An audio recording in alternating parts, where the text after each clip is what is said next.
रहा है, लेकिन वास्तविकता क्या है, रियलिटी क्या है, वो यीशु मसीह है। और उसको लोग बताने के लिए तैयार नहीं होते। उन्हें डर लगता है, उनको भय लगता है, कहीं हमारे धर्म के लोग, हमारे समाज के लोग, हमारे और लोग हमको क्या कहेंगे। आप ईसाई बनने की जरूरत नहीं है, आपको मुसलमान रहने की जरूरत नहीं है, आपको हिंदू रहने की, बनने की, या कोई और धर्म पंथ में आपको कन्वर्ट होने की जरूरत नहीं है, क्योंकि इन सब चीजों से आपका परिवर्तन है। चंद्र टरे सूरज टरे, चंद्र टरे सूरज टरे, टरे जगत व्यवहार, प्रभु यीशु मसीह का टरे न सत्य विचार। इसके बारे में नानक कहते हैं, ईसा सो भगवंत है, सो संग पते नारायण, सुनो से मेरा नानका जो जिंदा गया आसमान। दोस्तों, आप सबको जय मसीह की प्रभु आप सबको आशीष दे। इस वीडियो को आप लोग पूरा देखिएगा, और इस वीडियो को द्वारा मैं आपको बताना चाहता हूं कि इस दुनिया का सृष्टिकर्ता कौन है, क्योंकि आज हम लोगों को इससे अनजान रखा गया, उस सच्चाई को नहीं बताया गया, क्योंकि बहुत सारे अनुभवी जो कि साधु महात्मा जो है कि खोज किए और उससे जो है मिला, और वो लोग जानते हैं कि अच्छे से कौन है इस दुनिया का सृष्टिकर्ता, इस दुनिया का उद्धारकर्ता, इस दुनिया का मालिक कौन है। लेकिन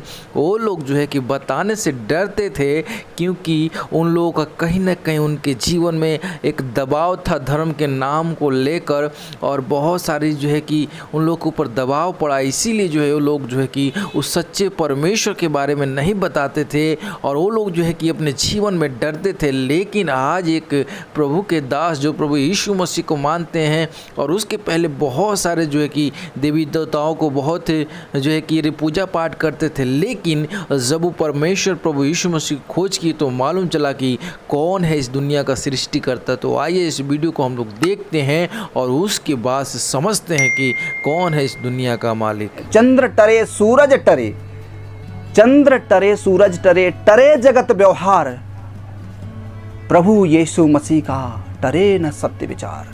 ये परमात्मा है, ये सत्य है। आज जो कुछ हमें आंखों से दिखाई दे रहा है, ये दुनिया एक दिन अंधेरा हो जाएगा, दुनिया एक दिन नाश हो जाएगी।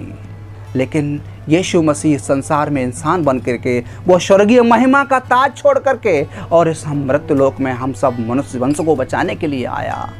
वो हमारे लिए मारा गया, गाड़ा गया, तीसरे दिन मुर्दों में से जीवित हो गया, देखते देखते शतलोक को शरीर के सहित चला गया। इसके बारे में नानक कहते हैं, ईसा सो भगवंत है, सो संग पते नारायण, सुनो से मेरा नानका जो जिंदा गया आसमान। वो कहता है कि ईसा के चरणों में मैं हूँ, और मैं उसका स्मरण करता हूँ, और उसके वो जिंदा मेरे लिए शतलोक को चला गया। वो जिंदा परमेश्वर है। इस संसार में कोई भी उसके अलावा दूसरा कोई प्रभु और परमेश्वर या सतगुरु नहीं है।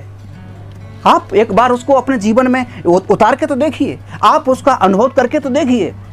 आप ईसाई बनने की जरूरत नहीं है, आपको मुसलमान रहने की जरूरत नहीं है, आपको हिंदू रहने की, बनने की, या कोई और धर्म पंथ में आपको कन्वर्ट होने की जरूरत नहीं है, क्योंकि इन सब चीज़ों से आपका परिवर्तन कुछ नहीं होने का। जैसे एक डिब्बे में से निकले, दूसरे डिब्बे में बैठ गए, कोई फर्क नहीं हुआ। अगर वाकई में आपके जीवन में एक क्रांति का जीवन देखना चाहते हो, लाखों करोड़ों की आप ज्योति बनना चाहते हो, तो आपको अंतरात्मा में उस परमात्मा यीशु मसीह के नाम में सच्चे हृदय से आप अपने जीवन में उसको आमंत्रण करिए। हे प्रभु यीशु, मेरे जीवन में आइए, मैं पापी हूँ।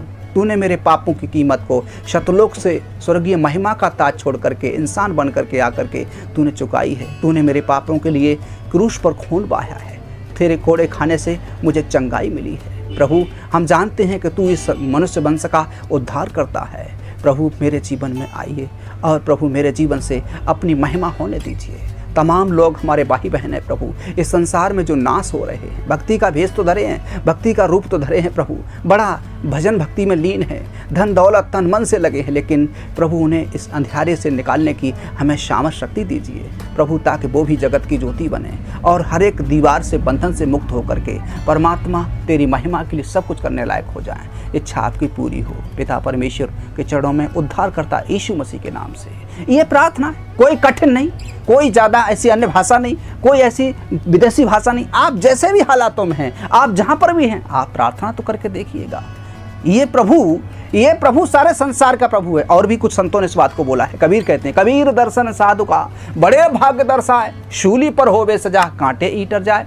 वो कहते हैं, मैं बड़ा भाग्यशाली हूँ जो ऐसे सतपुरुष साधु का दर्शन कर रहा हूँ, जो मेरे पापों के लिए सूली पर टंगा हुआ था, जिससे कि मेरे पाप के कांटे निकाले जाएं। क्या बात है। संसार में मनुष्य वंश के लिए उद्धार देने के लिए दूसरा कोई नहीं है। ये संत और महापुरुषों ने भी इस बात को प्रमाणित मोहर लगाई, क्योंकि उनकी अंतरात्मा उस परमात्मा से कांटेक्ट हुआ और वो जीवन का जल का दरिया बन गए, वो जगत की ज्योति बन गए। आज उनकी साखी और शब्दों से तो लोगों को मनोरंजन तो हो रहा है, लेकिन वास्तविकता क्या है, रियलिटी क्या है, वो यीशु मसीह है और उसको लोग बताने के लिए तैयार नहीं होते। उन्हें डर लगता है, उनको भय लगता है, कहीं हमारे धर्म के लोग, हमारे समाज के लोग, हमारे और लोग हमसे क्या कहेंगे। परमेश्वर पिता के वचन में, उस पवित्र शास्त्र में ऐसे है लोगों, आत्मा का कोई जाति और पंथ नहीं होता है, आत्मा का संबंध परमात्मा से होना चाहिए। और जब तक आत्मा का संबंध परमात्मा से नहीं होगा और यीशु मसीह के नाम में, तब तक लोगों की ज़िंदगी अंधेरे में रहेंगी और अंधे की तरह वो ठोकरें खाते रहेंगे, टक्करें खाते रहेंगे। उनको रास्ता नहीं मिलेगा जिस रास्ता पर चलना चाहिए। जिस तरह से एक 5 अंधे आदमी हो, उसके सामने हाथी खड़ा कर दो, उनसे कहो ये क्या है, कोई पैर पे हाथ रखेगा तो कह देगा ये तो एक मकान का पील पाया है, कोई उसकी सुंडी पकड़ेगा, कोई कह देगा ये तो पनाला जैसा लग रहा है, कोई उसके कान को पकड़ेगा तो कह देगा ये तो शूप जैसा लग रहा है, कोई उसके शरीर को पकड़ेगा, कोई कह देगा ये तो दीवाल जैसा है, कोई यानी कोई पूंछ को पकड़ेगा, कह देगा ये तो झाड़ू जैसा है। अलग अलग तरीके से लोगों की नाना तरीके की ये बातें और वकालतें हो रही हैं मेरे लोगों। लेकिन परमात्मा है। जिस तरह से हाथी है, उसी तरह से परमेश्वर है। उसके प्रभु यीशु मसीह ने कहा कि ऐसे विश्वास नहीं करते हो तो मेरे द्वारा जो काम हो रहे हैं उनसे ही विश्वास कर देखो, कि जो काम मैं करता हूँ इन कामों को कोई नहीं कर सकता।